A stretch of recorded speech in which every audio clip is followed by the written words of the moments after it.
The word fatigue is used to refer to two distinct conditions, a lack of sleep and cumulative stress. Sleep deprivation is referred to tiredness, fatigue, or sleepiness. Sleepiness is a major cause of accidents in transportation, surpassing the effects of drug and alcohol use. Medical duty hours across the Western world have been reduced over the last 20 years, but surveys conducted in the 1990s reported substantial rates of tiredness-related mistakes made by doctors, many of which were fatal. Research on fatigue is hampered because there is no easy way of measuring it. Simply asking people if they feel sleepy is unreliable, and more formalised measures, such as the multiple sleep latency test, are difficult to administer.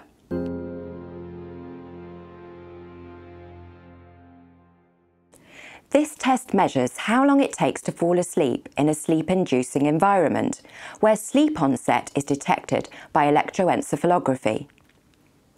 With this test, people normally fall asleep within 10 to 20 minutes. 5 to 10 minutes suggests mild to moderate sleepiness, and less than 5 minutes suggests severe sleepiness. In one study using this test, anaesthetists had an average latency during a normal working day of 6 or 7 minutes, and after a 24-hour on-call period, it went down to just under 5 minutes.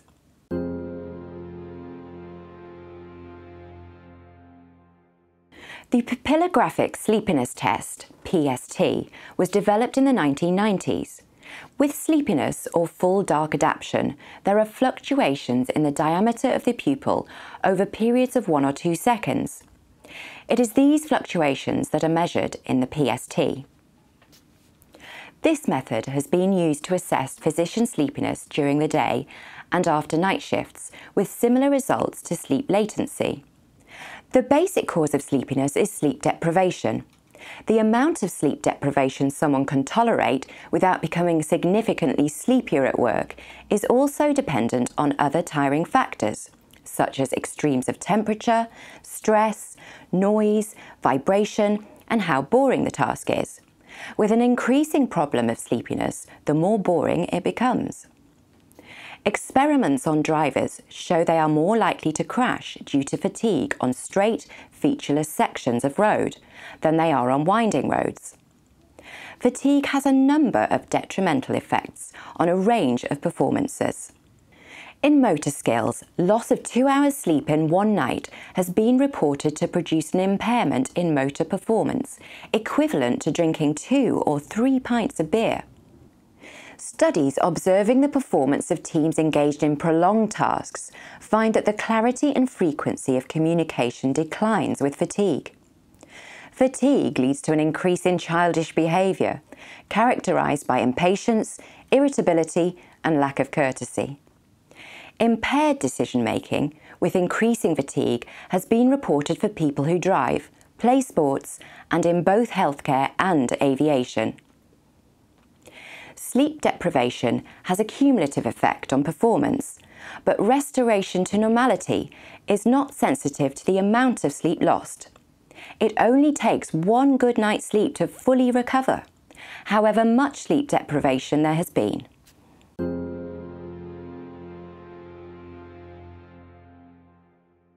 Circadian rhythms are the daily physiological rhythms of blood pressure, temperature, and wakefulness. These rhythms run in time with the light to dark cycle of day and night, and when that changes, for example due to jet lag, circadian rhythms are entrained to the new hours, adjusting themselves at a rate of about 1 hour per day. With the widespread availability of artificial lighting, we rarely appreciate the extremes of light and dark occurring during a 24-hour day. This is because the conscious part of the vision has a very wide dynamic range of adaptability to light levels. The circadian rhythm is governed not by the conscious visual pathways involving rods and cones, but by light-sensitive retinal ganglion cells. These respond slowly to changing light levels and are mainly sensitive to blue light. They are involved in non-image forming functions, such as entrainment of circadian rhythm. They do not show the same adaptation qualities as rods and cones, but most artificial evening and nighttime lighting is not intense enough to fool this system into entraining circadian rhythm. This is why full-time night shift workers do not usually adapt their circadian rhythm successfully.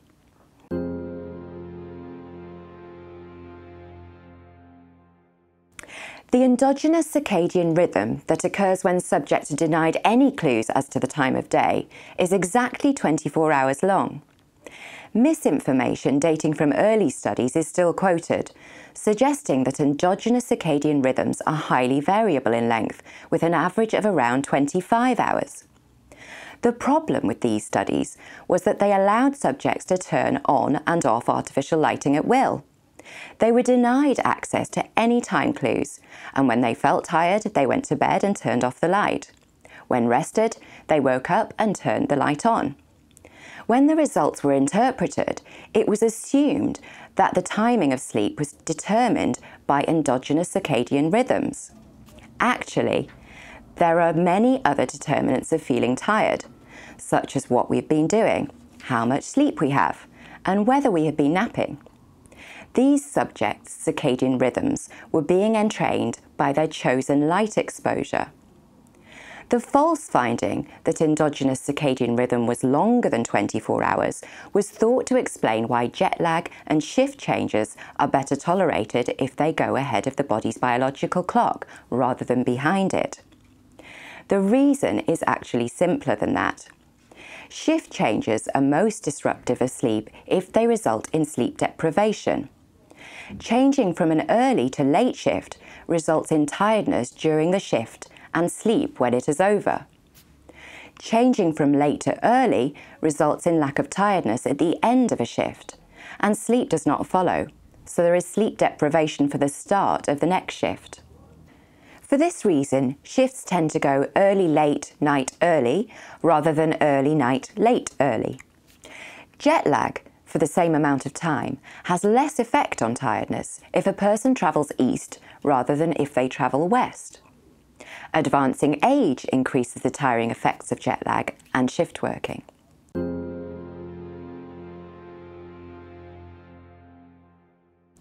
Shift work is inevitable in healthcare, and there is no ideal solution. Current evidence suggests that the most effective option is for people to be on particular shifts for prolonged periods rather than change shifts often. Irrespective of the type of shift system or the speed at which workers move from one shift to another, only a minority of workers show significant circadian adjustment. This has a bearing on the safety and efficiency of nighttime work. In healthcare, it has long been known that nocturnal surgery has worse results than comparable operations done during the daytime. Out-of-hours operations are done because rapidly progressing disease dictates urgency. Much of the increased morbidity and mortality of out-of-hours operating is no doubt explained by this case selection effect, and it is not possible to convincingly separate the effects of staff tiredness from this. In other industries, such as engineering, aviation and transport, these selection effects do not occur, but a nocturnal safety difference is still apparent. No reasonable analysis of the evidence can deny that, as well as case selection factors, team performance contributes to the poorer results of critical interventions done at night, and this fact should be considered when deciding what action to take. To balance this disadvantage, intervention should only be undertaken at night if the expected disease trajectory over the hours until morning suggests that the harm done by delaying would be even greater. Furthermore, inexperienced staff members tend to underestimate the available time and have less reserves of skill to compensate for lowered performance at night. The message to draw from this is that the often contentious issue of what operating theatre teams should do at night is best decided with direct involvement of senior staff.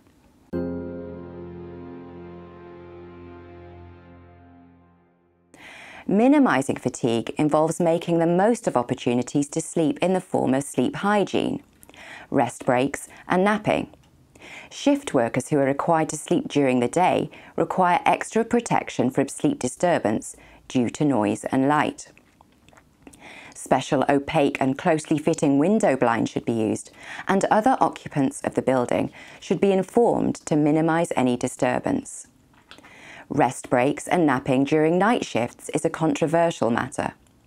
Night workers who are required to be vigilant, such as those on lookout or monitoring safety equipment, clearly should not sleep on the job. In healthcare in particular, there are large numbers of night shift workers who do not have this role, but rather are on standby to do often complicated tasks as they become necessary. Evidence suggests that allowing napping in such individuals improves performance. Aside from sleepiness, another form of fatigue is related to cumulative chronic stress.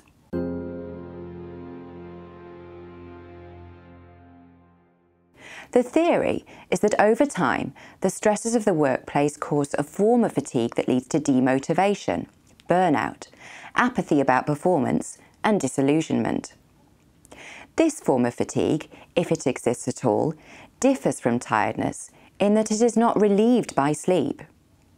The theory is that it is relieved by a vacation or change of scene, as in a change is as good as a rest. In contrast to tiredness and sleep deprivation, the research base behind this theory is minimal. There is some evidence that a vacation produces a modest and relatively short-lived improvement in self-reported health and well-being, but there is insufficient data available to justify further comments.